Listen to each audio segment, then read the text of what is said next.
In Space with Markiplier Part 2, KSI returns to boxing and Andrew Tate. This and much more in this episode of J.D.T News.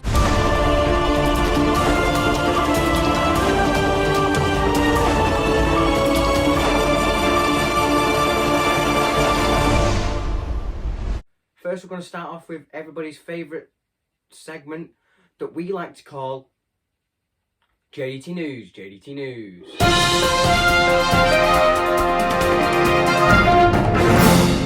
The first bit of J.D.T News, J.D.T News.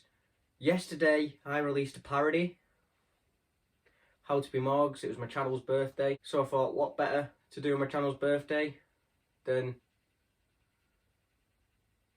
How to be Morgz. I thought it was pretty funny. It's one of the best videos I've ever done, I think. I'm filming this before, so I hope you all enjoy it when it comes out. This month, I finally hit 1.5k subscribers, which is something I've been trying to do since 2020. And last year I made a stupid promise that when I hit 1.5k subscribers, I would do something. And I'm a man of my word. Play the trailer. Veronica! Veronica! Get on top of the box! Get on top of the box! Open the door!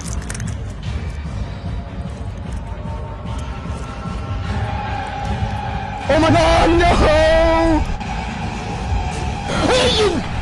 There's no way out. Bing bang, ooh, ee, ooh, ah, tingle,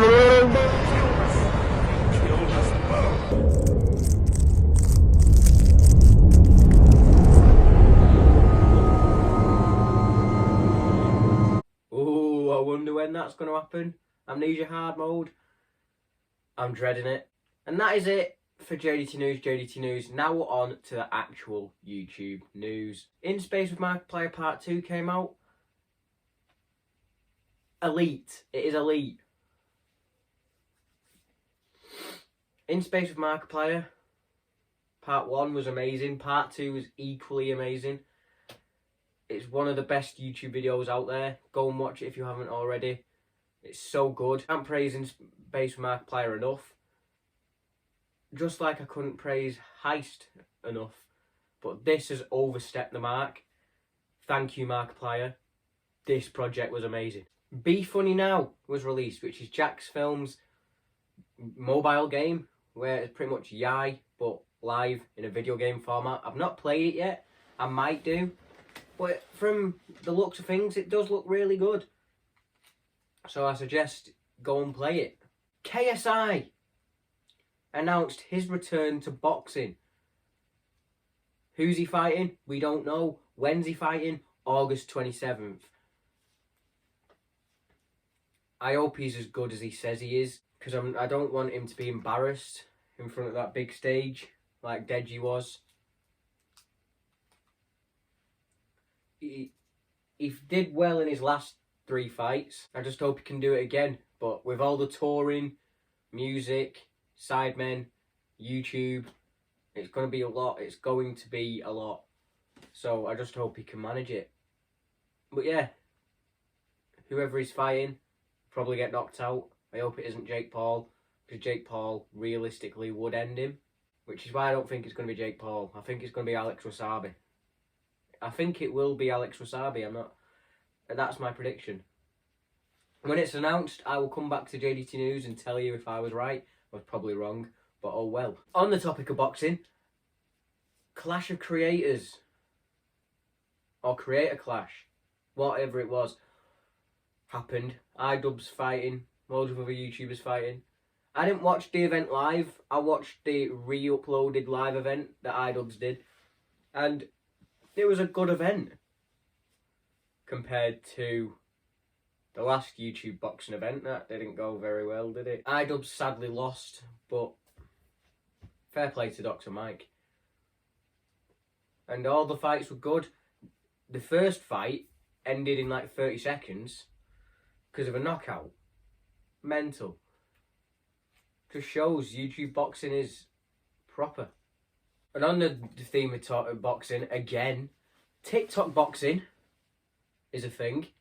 July 16th, Simple Simon is fighting Ed Matthews, and Elle Brooke is fighting Astrid Wet. I'm not too invested in it. I still keep up with it, but it's not something I'm really invested in. It's about all the Cal the Dragon thing. It is entertaining, but it's not the greatest thing in the world. Both boxing matches are going to be shambles, I think. Especially Elle Brooke Astrid Wet, that's going to be shambolic. I'm going to have mid versus mid. Mid versus Brock Lesnar. And Ed Matthews versus Simple Simon, not too bothered. It's news. I'll cover it in July's episode. It's news, I suppose. Hi, after 2 years of trying, finally moved to Japan. It's something he's been trying to do for 2 years. COVID stopped him. He's finally moved to Japan. He had to get a private jet because Edgar is simply too fat and Maya's too old. So they took a private jet, but now they are Japanese citizens. So congratulations, Pewdiepie and Morgz here. Niko Amalana went to the most racist town in America and interviewed a former leader of the KKK. This was nuts. How he didn't get shot was beyond me. It's very deserving of the amount of views it's got. I think it's now Niko Amalana's most viewed video of all time in a matter of a week. And it deserves it because what a video. You got him to shout out things like I'm a pussy. And he got him to shout out BLM somehow. Pretending to be part of the BBC. It was a good video. It was a really good video. Andrew Tate. Right, Andrew Tate. He's a man who's been flooding the For You page recently. Because he's got one of these how to be a billionaire schemes. But he promotes it by like saying the most outlandish takes. And I'm here for it because I find him, honestly, I find Andrew Tate really entertaining. Some of the takes I don't agree with, some of them I do, but mental. About Big Jill, as we all know, I kind of like Morgz now that he's not the big shouty guy. And this past week, well, it'll be 2 weeks ago when you're seeing this, Big Jill announced that she is clear of cancer after 5 years. Congrats, Big Jill. I was very happy when I saw this because Big Jill is an icon. But yeah, Big Jill, congrats. Hair-size hamster Morpheus. Morpheus sadly passed, which isn't great. Cal Freezy held a funeral for it, which was a very good video, I must say. Go and watch it. But yeah, R.I.P. Morpheus. And now it's time for comment. Boom! Comment of the month is this one, saying I love Nigglins. Same, he's my god. He is the god of Minecraft world. If you like this video, don't forget to leave a like, comment what I'm into next, and subscribe to become a member of the J.D. team.